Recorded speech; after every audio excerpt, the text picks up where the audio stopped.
Corporativo La Cristera, Centro del Riñón, presenta.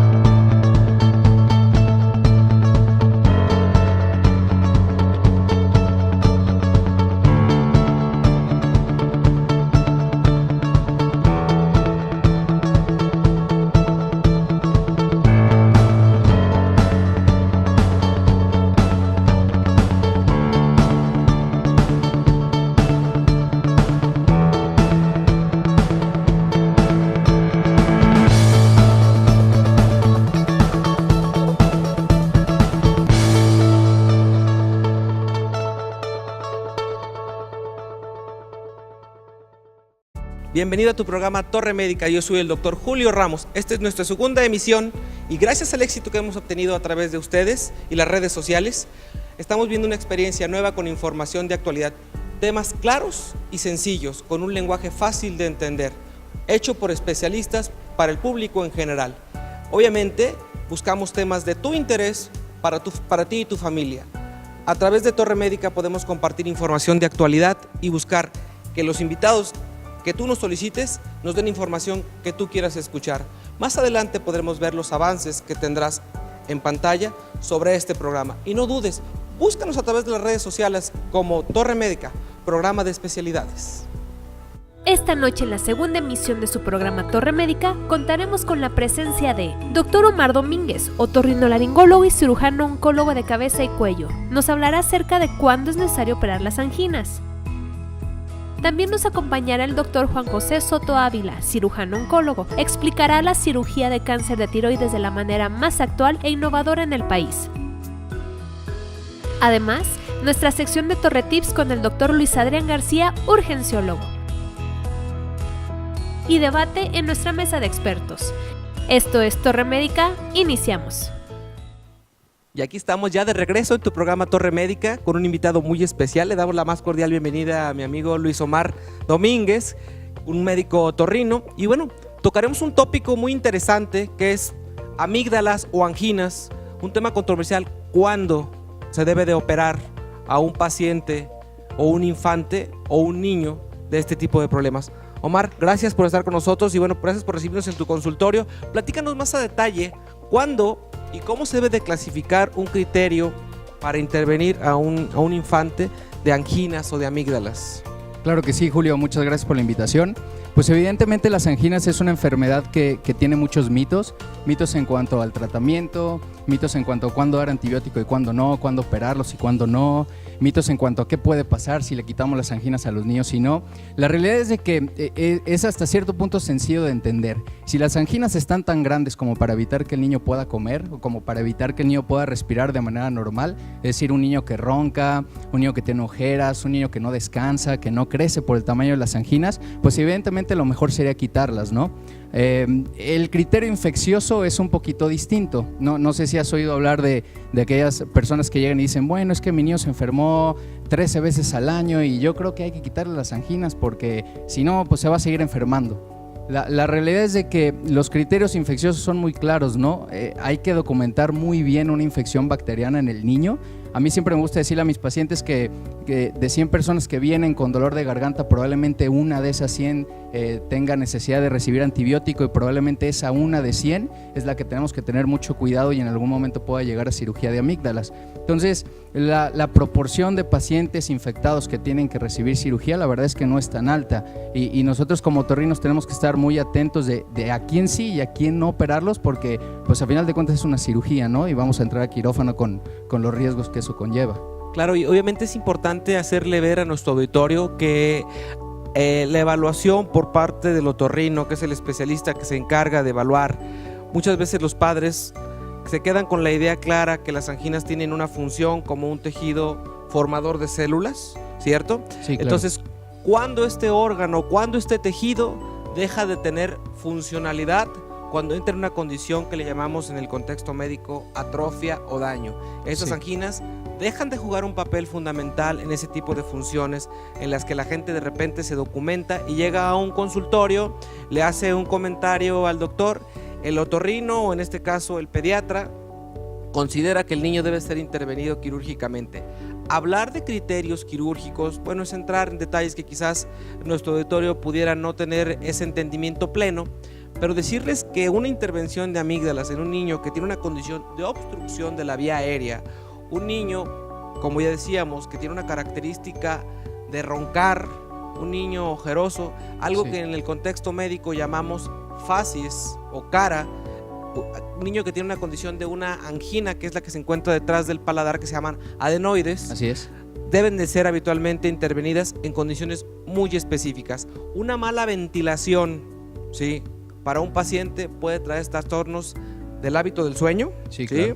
Obviamente un niño que retarda su crecimiento, ¿sí?, tanto del macizo facial de la cara, sí, y obviamente que tiene a los papás, porque todo proceso infeccioso lo queremos resolver con antibióticos. Sí, creo que eso ha traído a nuestro país la normativa de no expedir recetas sin causa justificada. Omar, sí, claro, me gustaría mucho que dejáramos claro que aquel paciente debe ser evaluado de manera adecuada y a veces complementar. ¿Con qué tipo de estudios?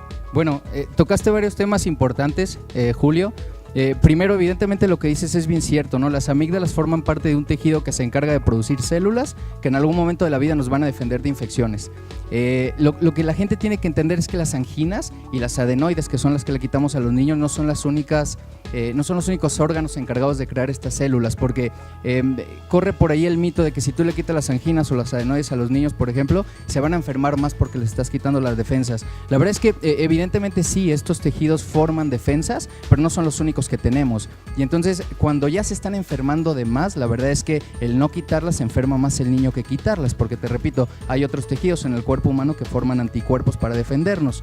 Ahora, lo que dices de la facies y de que la mala obstrucción ocasiona enfermedades a futuro, eso es bien cierto, ¿no? Una de las cosas que es bien importante para el desarrollo adecuado de la cara en el niño es que el niño respire bien por la nariz.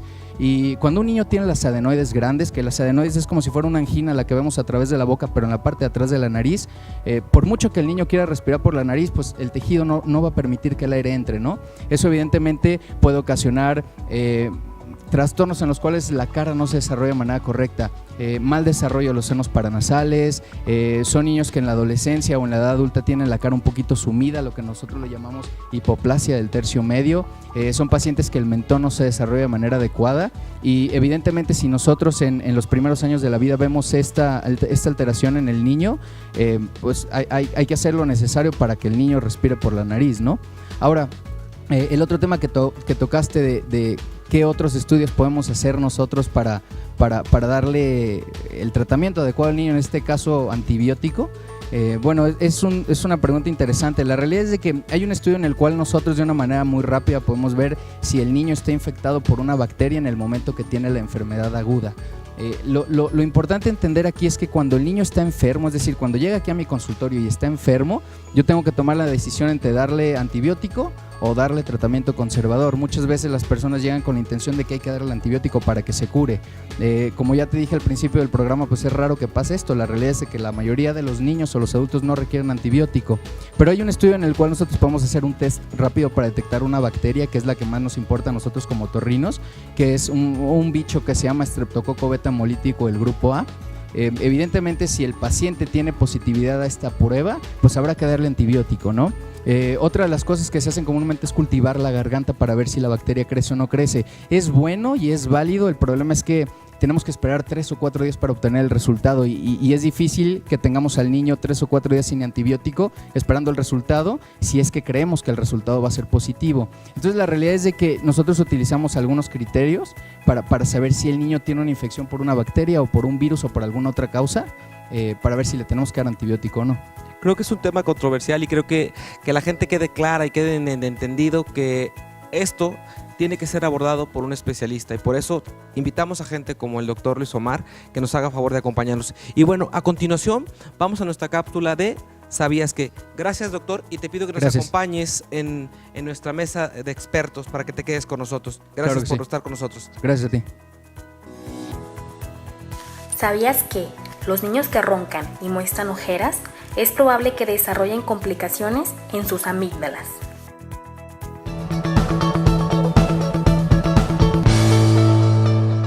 Centro del Riñón Guadalajara, a tu servicio las 24 horas del día. Atención profesional a pacientes con padecimientos renales. Además, ultrasonido, rayos X, laboratorio y hemodiálisis. Centro del Riñón Guadalajara, Plan de San Luis 1776. Recuerda, abrimos las 24 horas del día. 38 23 1001. Responsable sanitario, Dr. Luis Arturo Gómez Hernández. Cédula profesional UDG 6525 360.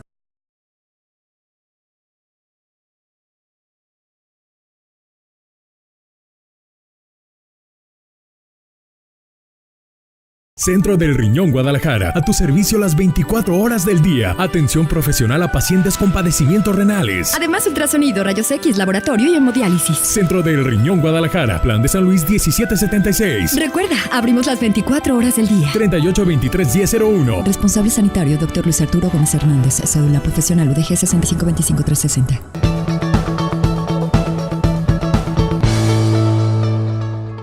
Y aquí estamos de regreso, todavía con el doctor Luis Omar.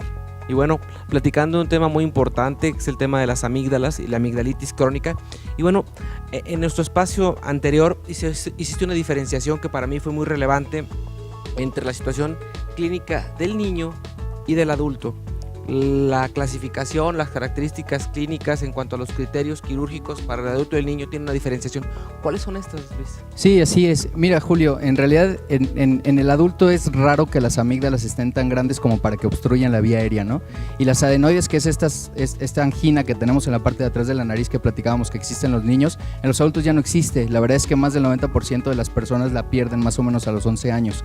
Entonces, en los adultos lo que más tenemos que tener en mente es, por un lado, las infecciones que tienen, porque si el adulto se enferma mucho de las amígdalas y estas amígdalas están infectadas por una bacteria, puede haber muchas complicaciones. Por ejemplo, un episodio periamigdalino, que es pus en un espacio que está cerca de las amígdalas, y esta pus pues se forma evidentemente porque la cápsula que rodea las amígdalas se va debilitando con el paso del tiempo y de las infecciones crónicas. Entonces un episodio periamigdalino es algo que puede poner en riesgo la vida y que pudiéramos nosotros evitar si llevamos al paciente a cirugía en etapas tempranas. Entiendo que esto está considerado como una urgencia quirúrgica en los pacientes adultos habitualmente más que en los niños, lo hemos visto, ¿verdad? Sí, así es, se presenta sobre todo en los adultos y evidentemente es una urgencia quirúrgica porque hay que nosotros abrir para sacar la pus que está obstruyendo la vía aérea porque los pacientes pueden llegar a ahogarse. El manejo es completamente diferente, ¿no? Sí, es diferente, y la realidad es de que si nosotros les damos un abordaje adecuado, no tendríamos por qué llegar a esta complicación, pero es una complicación muy importante. Y creo que es muy valioso mencionar,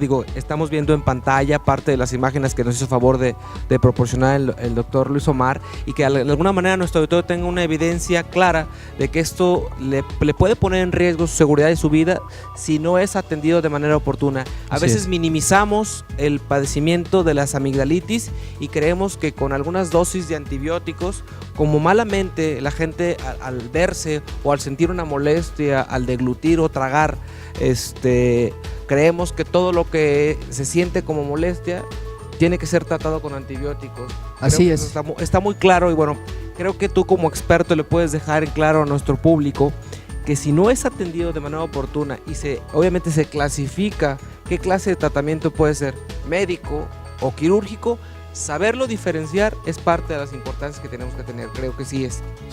Sí, así es. De hecho, en las imágenes que te traje, Julio, podemos ver, y lo hice intencionadamente, hay anginas que están muy grandes, hay otras que se ve que están llenas de pus, lo que normalmente ve la gente como pus, que es un material blanco las anginas. Extrañamente estas imágenes muestran unas anginas muy grandes, llenas de material blanco, que a uno le daría ganas de darle antibiótico, pero como te digo, extrañamente estas anginas están así por un virus, ¿no? Entonces, decirle a la gente que no se guíe pues por esa presencia de material blanco en las anginas, que muchas veces se confunde con pus y lleva al paciente a recibir antibiótico cuando no lo requiere. ¿Y estás de acuerdo conmigo que obviamente no falta que a veces no tratamos al paciente, sino tratamos al familiar del paciente, ¿no?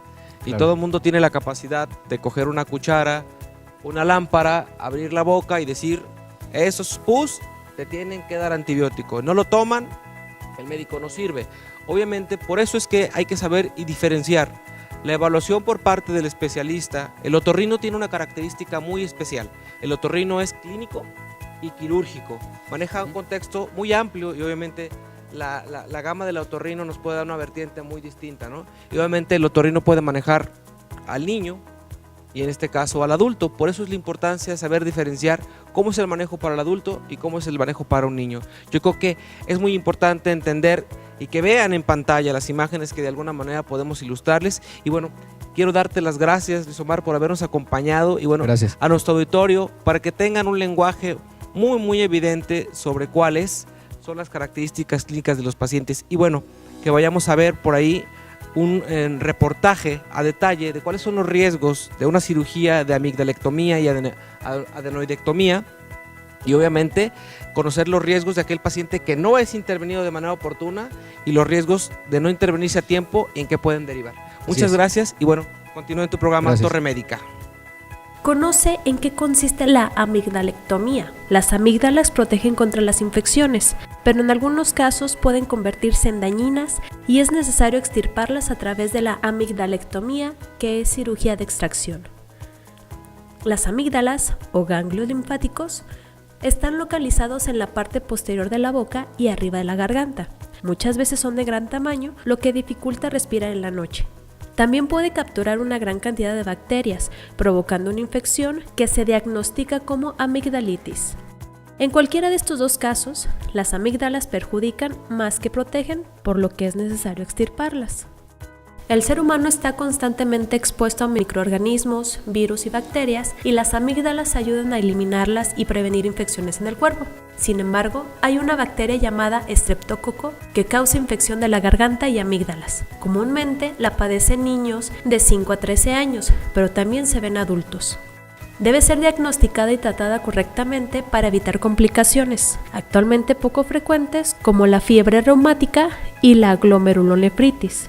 Los síntomas de la amigdalitis: fiebre, a veces muy alta y con escalofríos, agrandamiento de los ganglios en el cuello, ausencia de mucosidad nasal, inflamación de amígdalas y placas con secreción, pérdida del apetito, sensibilidad en la garganta, dolor de cabeza, problemas para comer y beber. No todos los pacientes que han sufrido amigdalitis son candidatos a la operación de amígdalas. Generalmente se llega a la cirugía después de 3 o 4 amigdalitis durante 2 años o después de 6 amigdalitis en 1 año. Otros síntomas de consulta son ronquidos, dolor de garganta, infecciones a repetición, mal aliento o halitosis o el encuentro de tonsilolitos, que son pequeños cálculos que se forman en una parte de las amígdalas. El tamaño de las amígdalas o la sospecha de un tumor amigdalino pueden ser una razón para una amigdalectomía. Si hay una hipertrofia de amígdalas o antecedentes de abscesos repetidos en las amígdalas, es mejor operar.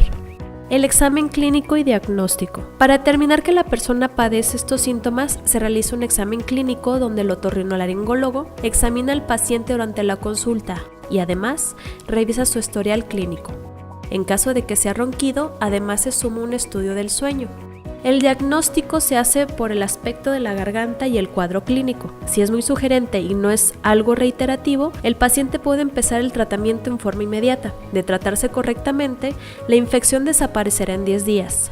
Aunque la mayor parte de los pacientes mejora notablemente luego de 2 o 3 días de iniciado el tratamiento antibiótico. En cambio, si el paciente es diagnosticado idóneo para la cirugía, este será intervenido quirúrgicamente a través de una amigdalectomía, la cual es la técnica clásica de extirpación de amígdalas completas que se realiza mientras el paciente está bajo anestesia general, asegurándonos que la persona esté dormida y no sienta dolor. Luego, se realiza una pequeña incisión para cortar la amígdala y extraerla completamente. La herida que deja esta operación sana sin suturas, porque se cauteriza para una cicatrización más natural. También existe la reducción con ultrasonido denominada amigdalectomía parcial o subcapsular. Esta se realiza en casos que se requiera disminuir el tamaño de la amígdala en pacientes que no tienen infecciones, pero sí apneas de sueño, o en casos de eliminación de tonsilolitos, que son pequeñas formaciones sólidas como un arroz que se acumulan dentro de la amígdala y cuya presencia provoca halitosis o mal aliento.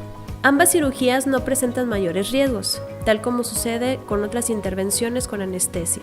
Por otro lado, se tiene un especial cuidado ante el posible sangrado de garganta que se produce entre el 1 y 3% de los casos y requiere un control estricto y en ocasiones volver a dormir al paciente para cauterizar el vaso que sangra. Post cirugía, el paciente se encontrará en la sala de recuperación hasta que pueda respirar, toser y tragar, para luego iniciar el posoperatorio en su casa. En 2 semanas, el paciente tiene una recuperación completa. Durante este tiempo debe de mantener una dieta con todos los alimentos molidos, fríos o tibios. Debe permanecer los 3 primeros días en reposo y durante el posoperatorio debe evitar el contacto con personas enfermas que lo puedan contagiar.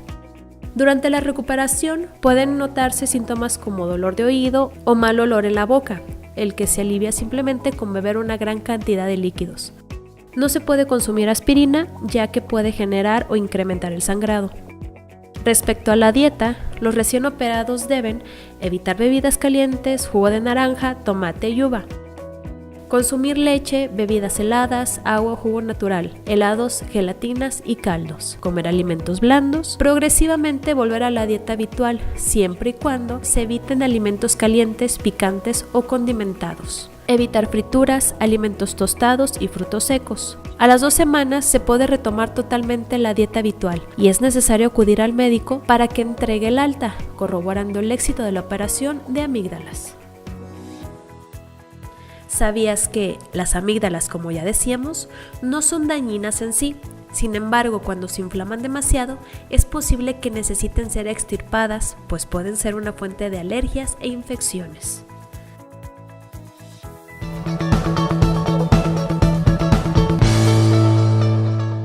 Centro del Riñón Guadalajara, a tu servicio las 24 horas del día. Atención profesional a pacientes con padecimientos renales. Además, ultrasonido, rayos X, laboratorio y hemodiálisis. Centro del Riñón Guadalajara, Plan de San Luis 1776. Recuerda, abrimos las 24 horas del día. 3823-1001. Responsable sanitario, Dr. Luis Arturo Gómez Hernández. Cédula profesional UDG 6525360.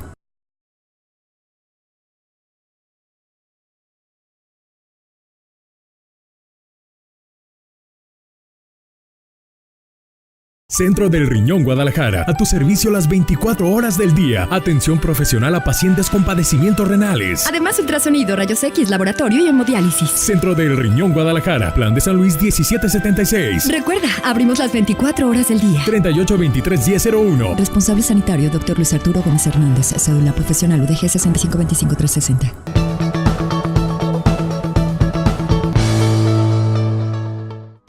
Y aquí estamos de regreso ya en tu programa Torre Médica con un invitado muy especial.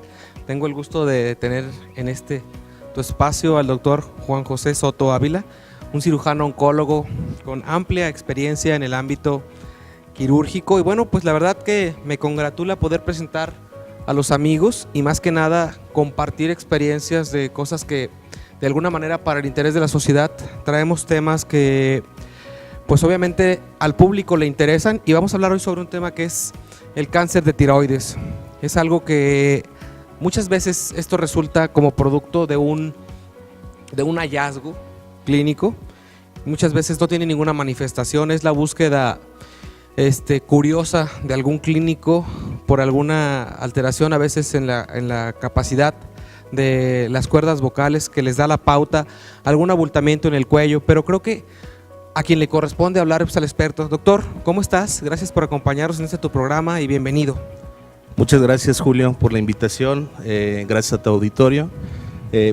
Por demás interesante el tema que vamos a tocar el día de hoy. Vamos a tratarlo de hacer lo más amigable posible, lo más entendible, a fin de aclarar todas las dudas que se puedan presentar. Ok, pero pues lo primero que llegó que la gente y a nosotros todos les interesa saber qué es esa glándula y en dónde se localiza anatómicamente. ¿Qué es la glándula tiroides? Creo que por aquí nos trajiste algo de apoyo visual para que nuestro auditorio tenga una idea más clara. ¿Qué es? ¿Dónde está anatómicamente? ¿Y cuáles son los datos clínicos que pueden ser propositivos de que algo no anda bien en esa glándula? Bueno, como vemos aquí en el ejemplo, en este modelo anatómico, la glándula tiroides es una glándula endocrina que está en la parte central del cuello, justo adelante de la tráquea. Es un órgano impar que tiene una forma de escudo o de mariposa, que de hecho el nombre de tiroides es un nombre griego que significa escudo. Entonces tenemos el lado derecho, el lado izquierdo y una porción media que se llama istmo.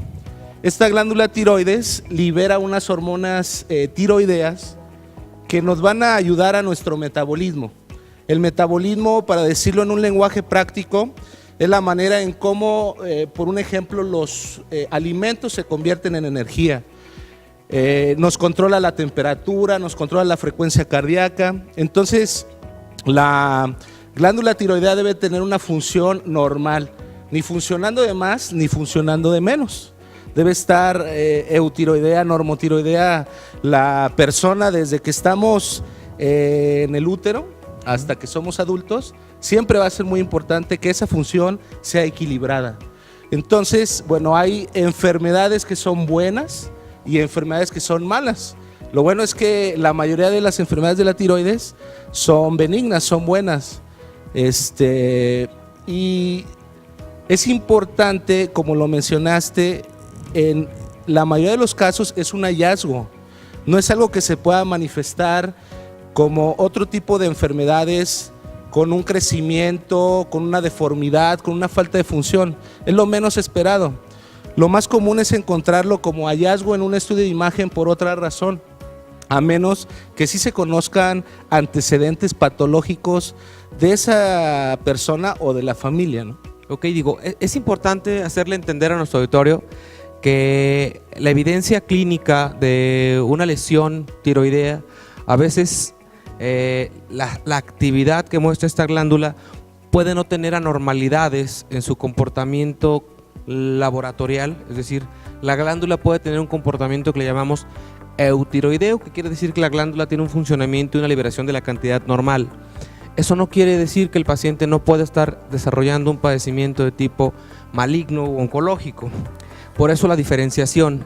El estudio imagenológico de rutina, y corrígeme si no, es el ultrasonido para darte el parámetro de que algo en su figura, en su forma, tiene una característica diferente.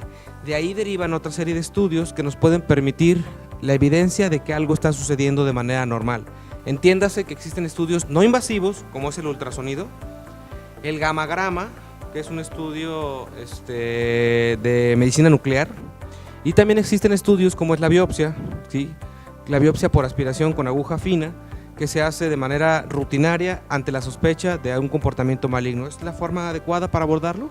Sí, pero antes de llegar a los estudios es muy importante el examen físico. No hay que olvidarnos del examen físico. Siempre ante un abultamiento en la parte anterior del cuello hay que pensar que hay un problema de tiroides, ya sea benigno o maligno.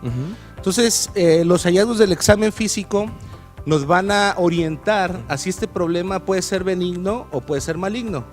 Desde la consistencia de este abultamiento, si es blando, si es sólido, si está acompañado de crecimientos ganglionares, y además al preguntarle al paciente, al enfermo que está enfrente de nosotros, si hay algún cambio de voz, si hay problema al pasar alimento, hay dolor, etcétera, todo esto te puede orientar a que el problema que está teniendo es bueno o malo. Partiendo de eso, hay que ver cómo funciona esa glándula tiroides. Ya lo mencionaste con exámenes de sangre.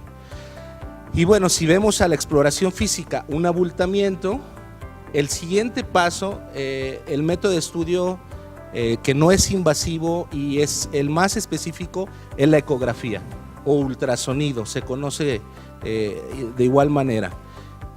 Los hallazgos que tengamos con el eco o el ultrasonido nos van a orientar si este problema es bueno o malo, y de ahí seguir haciendo más estudios como la biopsia. Ok, digo, es muy importante resaltar a la gente que en la mayoría de los casos que el paciente tiene la oportunidad de hacer un diagnóstico oportuno, ¿sí? Este tipo de padecimientos son curables, siempre y cuando sean atendidos de manera oportuna. El diagnóstico primario del cáncer de tiroides diagnosticado a tiempo tiene muchas probabilidades de tener cura.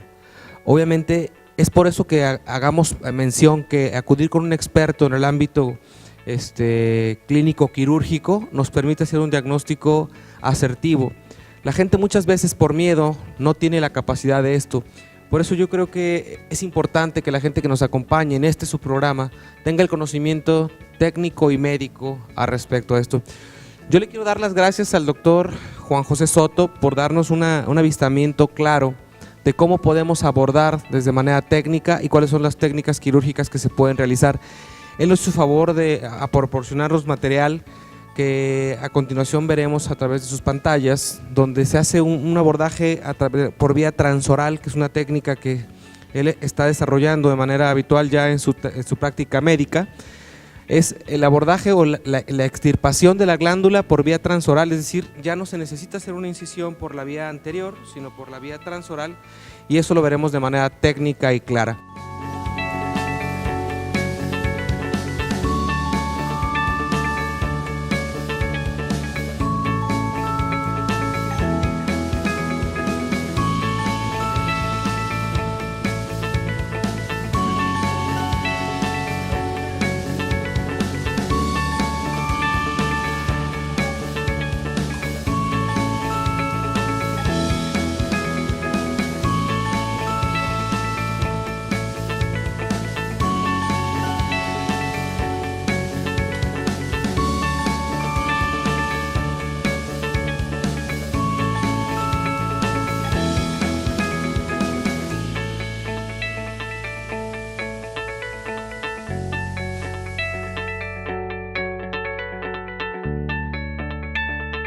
Síntomas principales del cáncer de tiroides. Normalmente, las mujeres se realizan mamografías regulares para detectar cáncer de mama y ven a dermatólogos para asegurarse también que no tienen cáncer en la piel. ¿Pero alguna vez has evaluado el cáncer de tiroides? Este punto deberías tomarlo en cuenta. La tasa en la población que padece cáncer de tiroides ha subido vertiginosamente, ya que el número de personas diagnosticadas con este padecimiento ha aumentado desde los años 70, atacando comúnmente a la población femenina. Aunque suena aterrador, no es causa de pánico. Si bien es cierto que los diagnósticos de cáncer de tiroides están en aumento, por lo general estamos hablando de cáncer de tiroides papilar, que es menos agresivo. El aumento del diagnóstico no significa necesariamente que más personas la padecen, sino que es el ardua labor de los médicos en la detección de este padecimiento. A continuación nombraremos algunos síntomas de cáncer de tiroides. No todos los cánceres de tiroides son tan inocuos, por lo que es prudente la pronta atención de un médico especialista si detectaras algún padecimiento, como a continuación te mostraremos. Bulto en la zona del cuello. La glándula tiroides se encuentra en la parte delantera del cuello, pero cualquier protuberancia que no desaparezca por sí sola dentro de unas semanas debe ser retirada. Esto puede ser de que el cáncer de tiroides se haya propagado a los ganglios linfáticos cercanos. La masa podría estar del lado del cuello, donde se encuentran los ganglios linfáticos que están cercanos a la glándula tiroides. Dificultad de tragar. A medida que crece una masa podrá interferir en la capacidad de tragar, al igual que un bulto. Si este problema no desaparece en unas pocas semanas como un resfriado u otro virus que podría causar hinchazón en la garganta, vale la pena ser retirado. Cambios de voz. Su cuadro de voz se encuentra encima de la tiroides, por lo que los cambios en la glándula podría hacer que su voz se volviese ronca hasta dejarla así por un periodo largo de tiempo. Problemas para hablar, comer o respirar. Estos síntomas probablemente no ocurrirían a menos que el cáncer esté muy avanzado, pero todo síntoma requiere atención médica. Independientemente de los síntomas que te acabamos de mencionar, más vale ir a un chequeo general con tu médico de confianza y así detectar cualquier padecimiento que se pueda prevenir y o detectar a tiempo.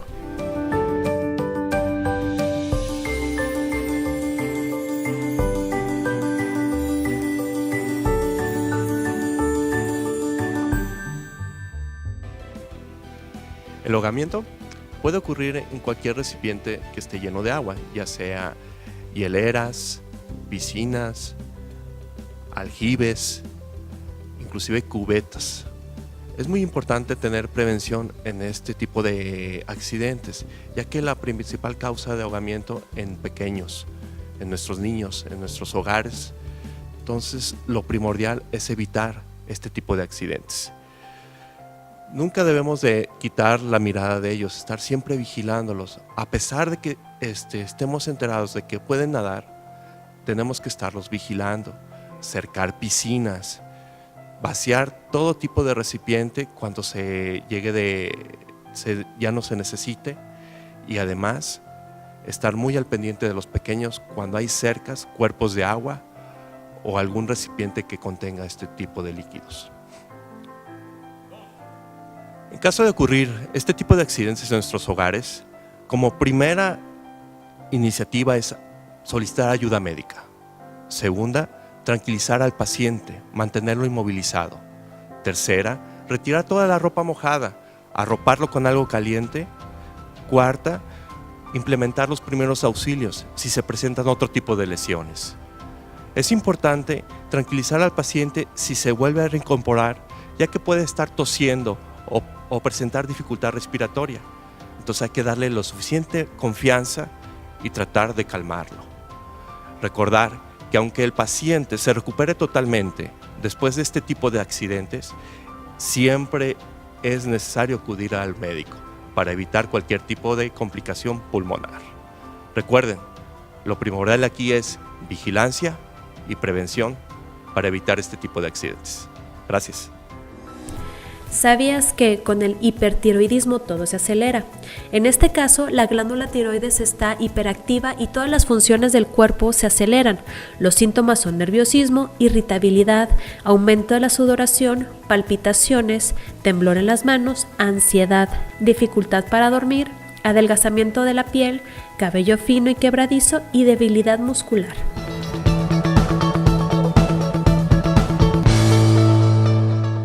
Centro del Riñón Guadalajara, a tu servicio las 24 horas del día. Atención profesional a pacientes con padecimientos renales. Además, ultrasonido, rayos X, laboratorio y hemodiálisis. Centro del Riñón Guadalajara, Plan de San Luis 1776. Recuerda, abrimos las 24 horas del día. 3823-1001. Responsable sanitario, Dr. Luis Arturo Gómez Hernández. Cédula profesional UDG 6525360.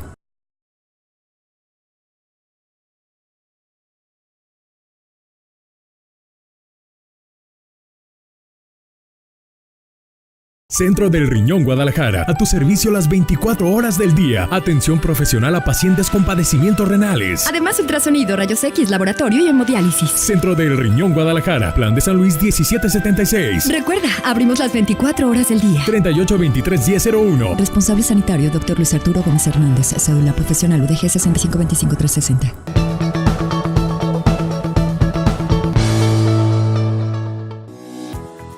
¿Sabías que el hipotiroidismo, que es cuando los niveles de hormona tiroidea están bajos, los procesos corporales comienzan a funcionar con lentitud?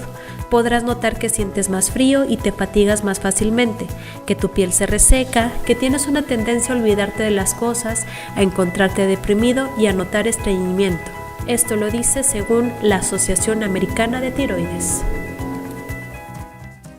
Y aquí estamos ya de regreso en un área muy especial de nuestro programa, que es la mesa de expertos. Y bueno, esta parte de nuestro programa tiene como finalidad buscar la interacción entre nuestros invitados. Y bueno, dos áreas que a veces pudiéramos no tener una correlación como tal, pero creo que ya visto desde el ángulo profesional sabemos que existe una gran relación, y yo quisiera de alguna manera agradecerle al doctor Luis Omar Domínguez, otorrino, y al doctor Juan José Soto Ávila, cada uno con sus tópicos, que a final de cuentas son cosas que son de interés general, pero buscamos siempre una interacción. Al doctor le agradezco por hablar sobre la controversia de cuándo son las anginas un criterio quirúrgico en el adulto y en el niño, y bueno, hablar sobre el tópico de el cáncer de tiroides por parte del doctor Juan José Soto, y preguntarle al doctor Juan José Soto de qué manera logra él engarzar y en qué casos puede existir una interacción en la especialidad de la oncología o la oncología quirúrgica con la otorrinolaringología.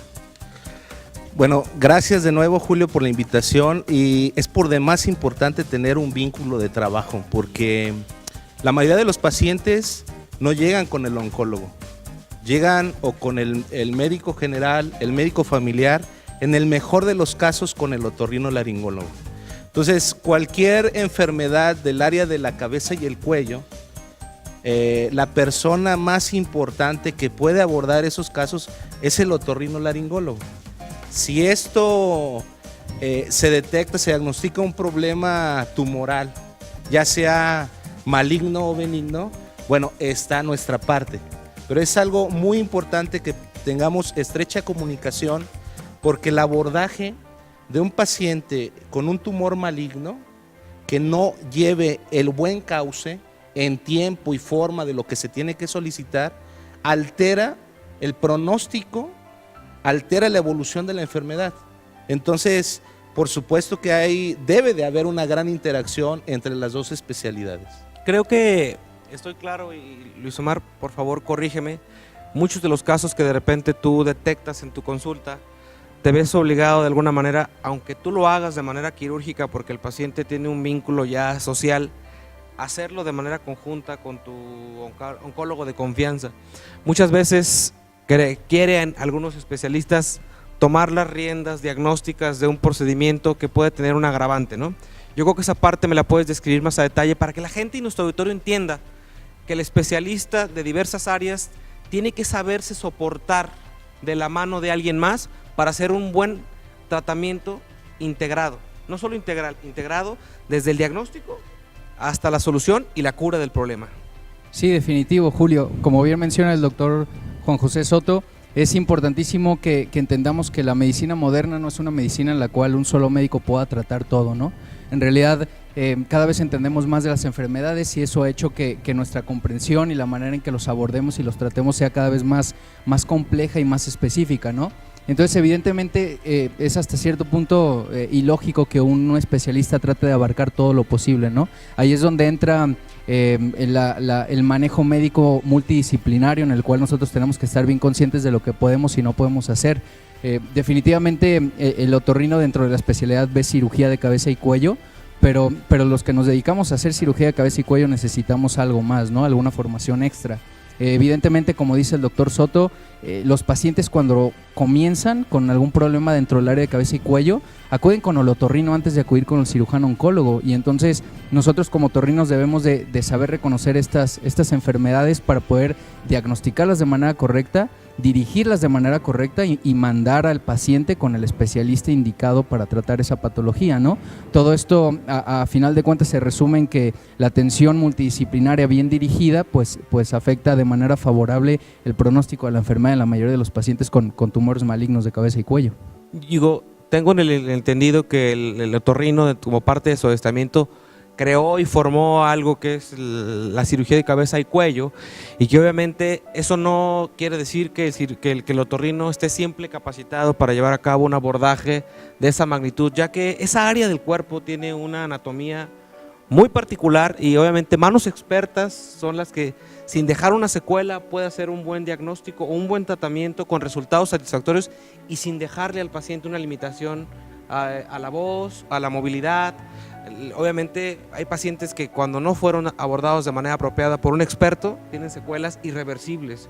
Eso es de alguna manera lo que yo trato de dejarle, y sé que como parte de los adiestramientos que pueden tener en un posgrado mayor los otorrinos pueden hacer posgrados vinculados al área oncológica, pero obviamente el oncólogo también tiene subespecializaciones en sus diversas programas. Existen clínicas oncológicas donde se aborda cuello, tórax, todo lo que es órganos pélvicos. Por eso es que buscar a los especialistas, a la gente que hable un lenguaje y a gente que se esté actualizando.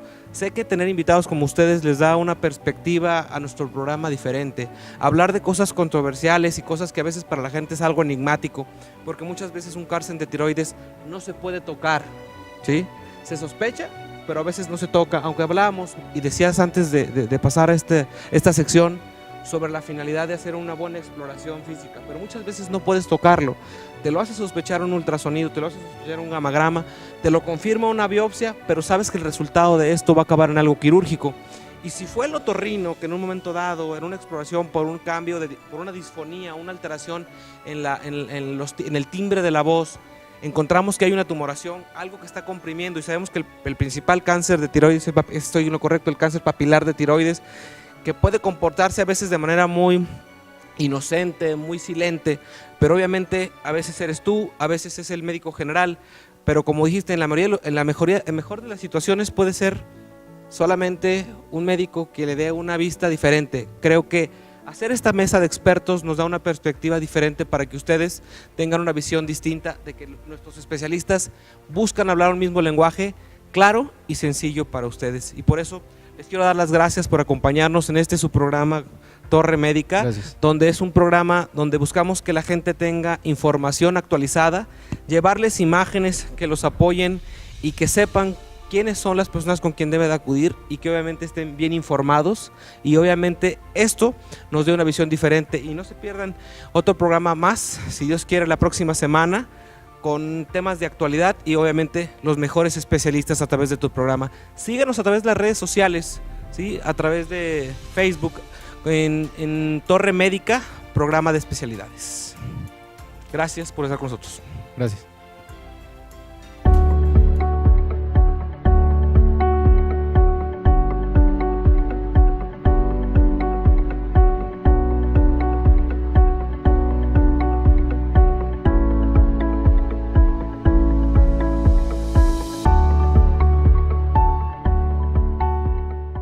Doctor Riñón, Torre Médica, Centro del Riñón, presentó